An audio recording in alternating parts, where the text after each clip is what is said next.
आप देख रहे हैं कृषि हेल्पलाइन। मैं हूं मोनिका और एक बार फिर से मैं हाजिर हुई हूं एक नई वीडियो के साथ। आज के इस वीडियो में हम बात करेंगे कि मिट्टी की सेहत में सुधार कैसे करें। मिट्टी जीवांश कार्बन पौधों, सूक्ष्म जीवों, पत्तियों और लकड़ी से बनता है। इसकी मात्रा तापमान, वर्षा, वनस्पति, मिट्टी प्रबंधन तथा भूमि के उपयोग में परिवर्तन आदि कारणों से कम ज्यादा हो सकती है। ये मिट्टी में 3 फीट गहराई तक पाया जाता है। आज के जलवायु परिवर्तन के युग में मिट्टी एक ऐसा प्राकृतिक संसाधन है जिस पर सबसे बड़ा खतरा मंडरा रहा है।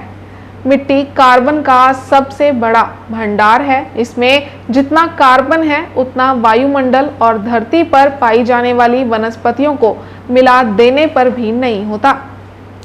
वहीं फसल जड़ क्षेत्र में मिट्टी जीवांश कार्बन का स्तर 0.75% या इससे अधिक होना चाहिए, तभी मिट्टी अधिक स्वस्थ और उपजाऊ हो सकती है। आवश्यक जीवांश कार्बन स्तर मिट्टी में होने पर ही सूक्ष्म जीवों की गतिविधि बढ़ती है तथा तत्वों का खनिजीकरण अधिक होता है। इसके फलस्वरूप मिट्टी में पोषक तत्वों की घुलनशीलता बढ़ने से पौधों में इनकी उपलब्धता बढ़ जाती है। अब आपको बता दें कि मिट्टी जीवांश पदार्थ के कार्य क्या हैं। जीवांश पदार्थ मिट्टी के प्रमुख तत्व हैं जो विभिन्न प्रकार की जैविक प्रक्रियाओं के लिए जिम्मेवार हैं। मिट्टी जीवांश पदार्थ की उपस्थिति में लाभकारी जीवाणु अधिक सक्रिय रहते हैं। ये मिट्टी के पीएच लेवल को नियंत्रण करने में भी मदद करते हैं। मिट्टी में पाए जाने वाले विभिन्न लाभकारी जीवाणुओं की क्रियाशीलता पर मिट्टी के पीएच लेवल का सीधा प्रभाव पड़ता है। पौधों के लिए मुख्य पोषक तत्व नाइट्रोजन की उपलब्धता मिट्टी जीवाणुओं की एक्टिवनेस पर निर्भर करती है। इस प्रकार मिट्टी जीवांश पदार्थ फसलों की पोषकता में अपना योगदान देते हैं। इसके साथ ही इनका महत्व अन्य कार्यों के लिए भी है, जैसे कि मिट्टी की संरचना का निर्धारण, नमी की मात्रा का निर्धारण, प्रदूषक पदार्थों की हानि, ग्रीन हाउस गैस उत्सर्जन, मिट्टी की बफरिंग आदि। मिट्टी जीवांश पदार्थ में सजीव तथा निर्जीव दोनों प्रकार के तत्व होते हैं। इनमें फसलों के अवशेष तो होते ही हैं, इसके साथ ही मुख्य रूप से ऐसे पदार्थ भी होते हैं जो हजारों वर्ष पुराने हो सकते हैं। जीवांश पदार्थों में विद्यमान कार्बन को यदि मिट्टी में जमा कर दिया जाए तो इससे ग्रीन हाउस गैस की मात्रा में कमी आएगी और जलवायु परिवर्तन से उत्पन्न समस्याओं को भी कम किया जा सकेगा। वहीं अगर बात करें कार्बन नाइट्रोजन अनुपात की, तो सघन फसल प्रणाली के अंतर्गत कार्बन नाइट्रोजन का अनुपात असंतुलित हो रहा है। इसके फलस्वरूप मिट्टी की उत्पादन क्षमता में काफी गिरावट होती जा रही है। अत्यधिक नाइट्रोजन और फास्फोरस खाद के प्रयोग करने पर भी हमारे फसलोत्पादन में वृद्धि नहीं हो पा रही। इसका स्पष्ट कारण मिट्टी में उपलब्ध पोषक तत्वों का अत्यधिक दुरुपयोग, घनी फसल प्रणाली और जीवांश तथा पोषक तत्वों की कमी है। अब बात करेंगे बायोमास तत्व के स्रोतों के बारे में।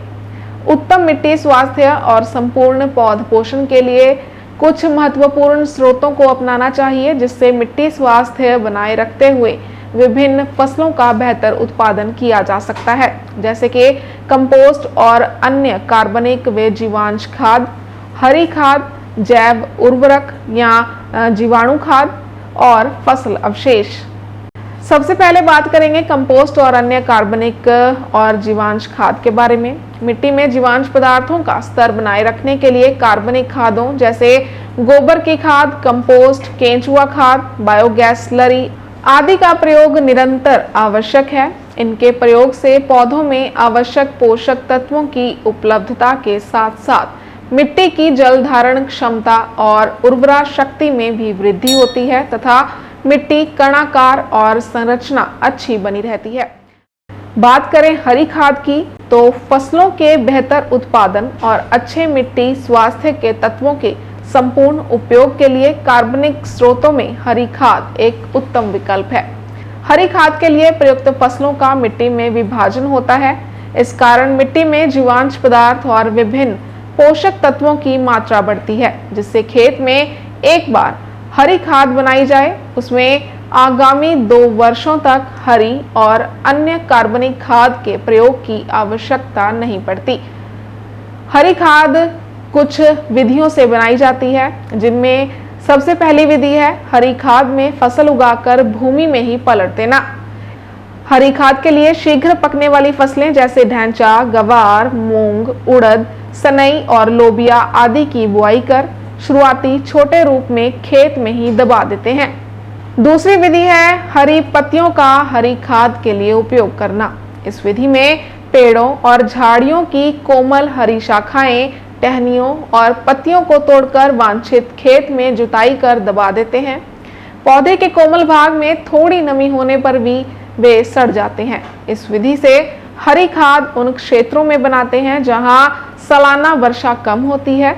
इस प्रकार की पत्तियां दलहनी और अदलहनी दोनों प्रकार के पौधों की हो सकती हैं, जैसे सबबूल, सदाबहार, अमलतास, सफेद आंक आदि। अब आपको बताएंगे जैव उर्वरकों के बारे में। जैव उर्वरक या जीवाणु खाद विशिष्ट प्रकार के जीवाणुओं का एक विशेष माध्यम है जो कोयला, मिट्टी, गोबर की खाद का ऐसा मिश्रण है। इसे बीज निवेशन अथवा गोबर की खाद या कंपोस्ट में मिश्रित कर मिट्टी में मिलाने से पोषक तत्वों की मात्रा में वृद्धि होती है। इनमें उपस्थित जीवाणु जैसे राइजोबियम दाल वाली फसलों की जड़ों में ग्रंथियों का निर्माण कर वायुमंडलीय नाइट्रोजन को अमोनिया में परिवर्तित कर पौधों को उपलब्ध करवाते हैं। इसके अतिरिक्त 20 से 25 किलोग्राम नाइट्रोजन प्रति हेक्टेयर मिट्टी में स्थिर करते हैं। इसके साथ ही हम बात करेंगे फसल अवशेषों के बारे में। फसल अवशेषों को खेत में आग लगाकर नष्ट करने की बजाय इनको कार्बनिक खाद में परिवर्तित करना चाहिए। इससे पोषक तत्वों की उपलब्धता सुनिश्चित करने के साथ साथ मिट्टी संरचना को भी सुदृढ़ बनाया जा सकता है। फसल अवशेषों के शीघ्र अपघटन के लिए पर्याप्त नमी की अवस्था में जैव अवशेष डिकम्पोज का उपयोग करना चाहिए। इससे अवशेष विभाजन क्रिया तेज हो जाती है और आगामी फसल को बोने में भी कोई समस्या नहीं होती। अब आपको बता देते हैं कि मिट्टी में जीवांश पदार्थों की कमी के क्या प्रभाव हो सकते हैं। मिट्टी में जीवांश पदार्थों की कमी से उसमें उपस्थित लाभकारी जीवाणु और जीव जंतु समाप्त हो जाते हैं। इनकी उपस्थिति में मिट्टी में होने वाली विभिन्न अपघटन प्रक्रियाओं पर विपरीत प्रभाव पड़ता है। इससे पोषक तत्वों और खनिज लवणों का बहुत बड़ा हिस्सा पौधों को उपलब्ध नहीं हो पाता।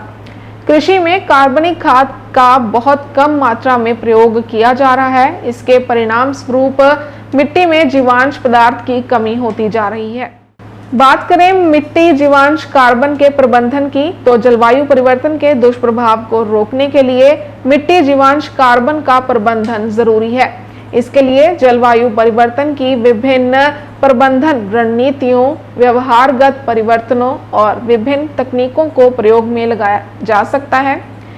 इसके लिए कुछ उपाय करने जरूरी हैं, जैसे कृषि वानिकी को बढ़ावा देना, फसल चक्र अपनाना, फसल में पलवार का प्रयोग, जैविक खेती, रासायनिक खाद के साथ साथ पारंपरिक खाद का प्रयोग करना, स्थानीय इकोसिस्टम में बदलाव या नुकसान से बचना, खेतों में जल के रुकाव की व्यवस्था करना, खराब हो गई और बेकार पड़ी भूमि में वृक्ष लगाना, ऐसी फसलें उगाना जिनसे उत्पादन के साथ अधिक पत्ते, पराली आदि प्राप्त हो, और सूखी भूमि की सिंचाई की तकनीक को अपनाना। इन उपायों से हम मिट्टी की सेहत को सुधार सकते हैं और कृषि व्यवसाय को ज्यादा प्रॉफिटेबल भी बना सकते हैं।